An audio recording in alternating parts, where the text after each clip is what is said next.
90도로 절하면서 배웅했다 하는 것이 보도가 되었습니다. 그래서 이것이 공개 장소에서 부적절한 처신이다 하는 비판을 받고 있습니다.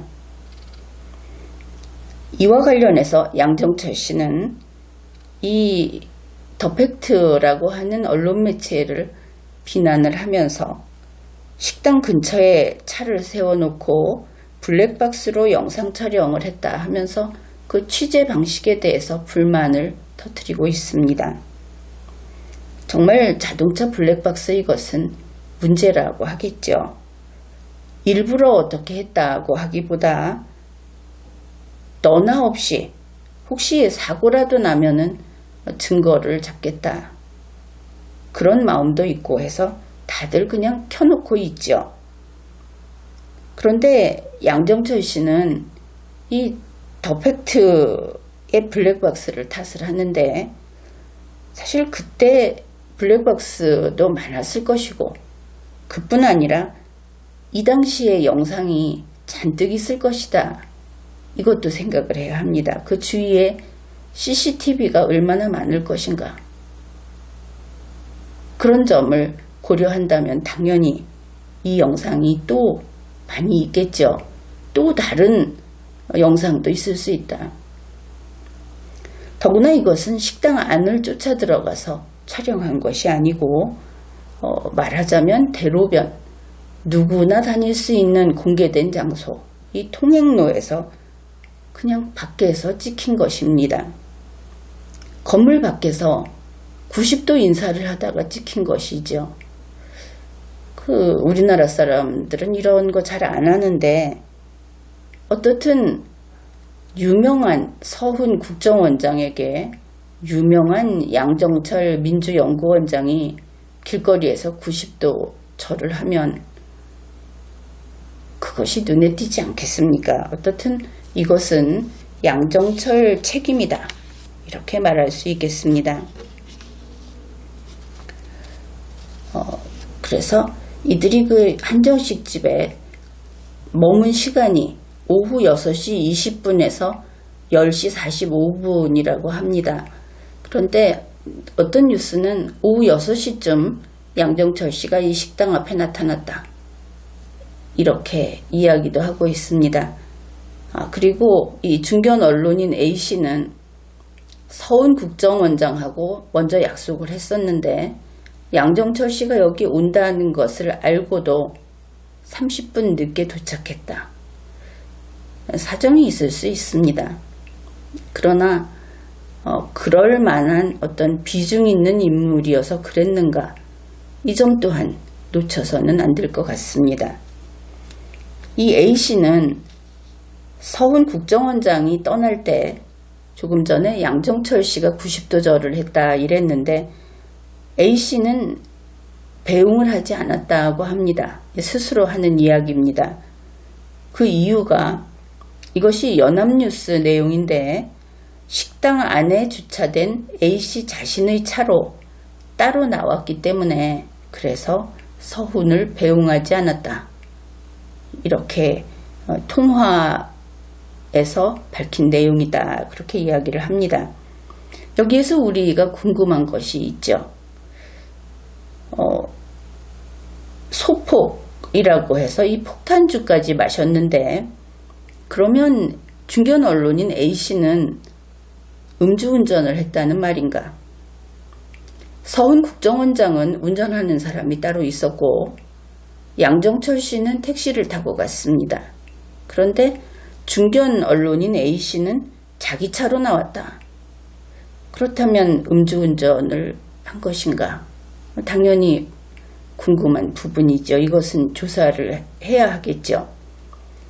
만일 이 4시간 좀 넘는데 30분 늦게 왔다고 해도 그냥 한 3시간 반 넘게 거기에서 식사하고 폭탄주 마시는 자리에 같이 있었는데 술을 마시고도 안 취했다고 한다면 그러면 술은 그만큼 조금 마시고 할 이야기가 많았구나 이렇게 생각할 수 있죠. 그러면 이 세 사람은 4시간 넘게 무슨 이야기를 그렇게 주고받았을까? 세간에서 궁금해하는 그 궁금증은 더 커지는 겁니다. 또 하나 이런 가능성도 있죠. 술을 마시고 자기 차로 나왔다 하더라도 대리운전을 불렀을 수도 있습니다. 그렇다면 대리운전자가 올 때까지 그렇게 기다리는 동안 왜 나와서 서훈 국정원장에게 배웅을 안 했는가? 배웅 안 한 것은 본인이 밝혔으니까. 이 부분도 역시 기자들이 취재를 하든지 혹은 음주운전의 혐의가 있다. 그러면 경찰이 혹은 검찰이 조사를 하든지 이렇게 해야 하겠죠. 이번 일과 관련해서 양정철 씨는 또 이렇게 불만을 터뜨립니다. 내가 고위공직에 있는 것도 아니고 공익보도 대상도 아니다. 그런데 왜 따라다니면서 취재를 하고 그러느냐, 이런 이야기입니다.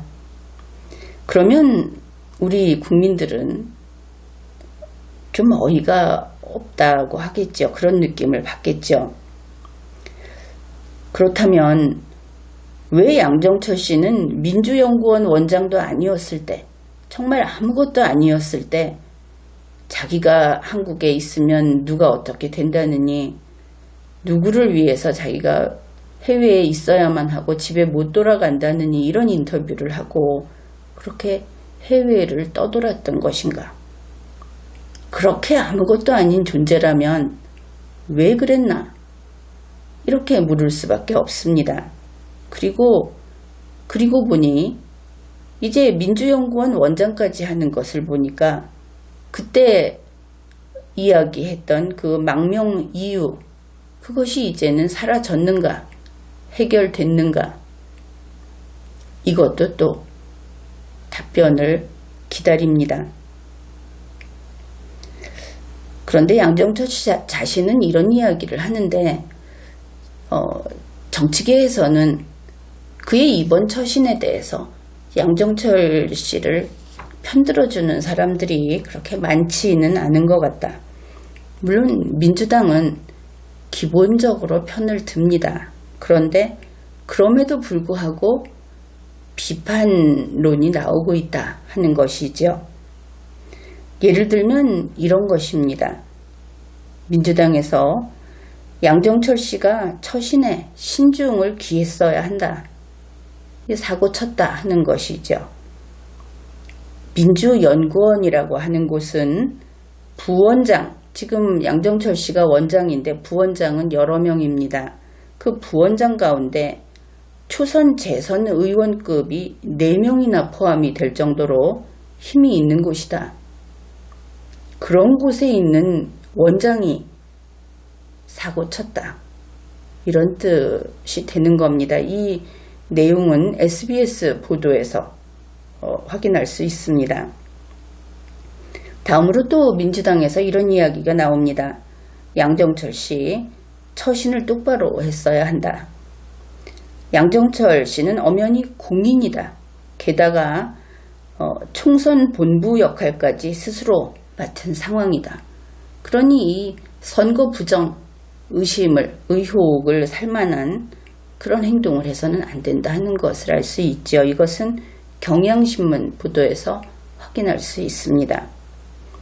한편 민주당 측에서 그러니까 이런 이야기가 나온다 하는 것도 또 있는데, 여권 내부에서 양정철 씨를 견제하는 어떤 움직임이 있었고, 그래서 이번 이 서훈 국정원과의 회동, 국정원장과 이 A씨 이들과의 회동, 이 사건이 발각됐다. 그런 내용의 뉴스도 또 나와 있습니다. 그래서 이렇게 사실관계도 확인해보고 또 각 당사자들의 그 해명도 분석을 해봤는데 그 결과는 이렇게 정리를 할 수 있겠습니다. 우선 양정철이 서훈에게 문자 메시지를 보냈다. 그것이 사건의 발단입니다. 그리고 나서 서훈이 양정철을 불러냈다. 그 다음에 서훈이 중견 언론인 A씨에게 양정철과 만나겠는지 물어봤다. 그러면 여기에서 가능한 그림은 이런 것이 될 겁니다.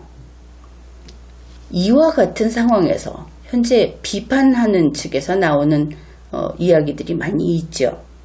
서훈 국정원장이 국회 그리고 총선에 개입했다. 이런 것이 하나 가능합니다. 그 다음에 서훈 국정원장이 총선 관련 청탁을 했다. 이것도 또 가능하죠. 참고로 정의당은 이 뉴스가 나오자마자 바로 서훈 국정원장을 비난하는 그런 발표를 했습니다. 그런데 지금 이야기했던 이 모든 것, 서훈 국정원장이 국회에 관여하든지 총선 혹은 총선 관련 청탁을 하든지 이 총선에 관여하는 것은 좀 더 규모가 큰 것이고 총선 관련 청탁을 하는 것은 좀 더 구체적인 것이 될 겁니다. 어찌되었든 이 모든 것은 국정원법 위반, 실정법 위반이 됩니다. 다시 말해서 서훈 국정원장과 양정철 민주연구원장, 중견 언론인 A씨, 또 다른 인물이 있다면 그들을 다 포함해서 이 자리에 있던 모든 사람들이 검찰의 수사 대상이다. 이것은 범죄 혐의고 범죄 사건이다. 이렇게 판단을 합니다. 이 청탁이라는 것을 예를 들면 이런 것이죠. 가령 이것은 이 그림만 가지고 설명을 해보기로 하겠습니다. 가령 서훈 국정원장이 중견 언론인 A씨를 이번에 총선 본부 역할을 하겠다. 또 민주당 총선에 여기가 본점이다. 중앙 사무실 노릇을 한다 하는 민주연구원, 거기에 원장인 양정철 씨에게 이 중견 언론인 A씨를 소개해 주는 경우, 그러면 이것이 선거와 관련해서 청탁이 될 수 있습니다. 그러면 A씨가 어째서 그런 의심을 받을 수 있는가? 이것은 이번에 연합뉴스의 A씨가 한 이야기를 보면 서훈 국정원장이 했던 말을 그냥 공개해버립니다. 그 내용을 보면 문재인 대통령이 들어서 좋아하지 않을 것 같은 이야기까지도 그냥 공개를 해버립니다. 그런데 오히려 양정철 원장에 대해서는 함구하고 있습니다. 오히려 돈을 낼 때는 왜 내야 했는지 냈다. 실제로 냈다. 이런 이야기를 하고 또 이 자리에서 특별히 어떤 지금 의심을 받고 있는 그런 이야기는 안 했다. 이런 식으로만 이야기를 하지 서훈 국정원장에 대한 태도와는 다른 것을 이 뉴스에서 확인할 수 있다. 그래서 양정철을 보호하고 있다는 인상이 짙다. 이렇게 말할 수 있습니다. 그 다음에 이 자리에서 한반도 정세 등 그런 이야기를 했다. 여러 가지 국정원의 현재 상태, 국정원의 업무 범위라든지 이런 이야기들을 했다. 해서 양정철 원장이 주장하는 것처럼 이 자리가 잡담을 하고 하는 그런 사적인 자리가 아니었고 이것이 사적인 대화가 아니라 공적인 대화였다. 이런 것을 알 수 있습니다. 그래서 이런 경우에 총선 관련 청탁의 가능성도 있다. 이렇게 보는 것이죠. 그래서 이번 사건은 당연히 검찰이 수사를 해야 할 그런 사건이다. 이것만큼은 분명한 것 같습니다. 지금까지 리걸마인드 연구소였습니다.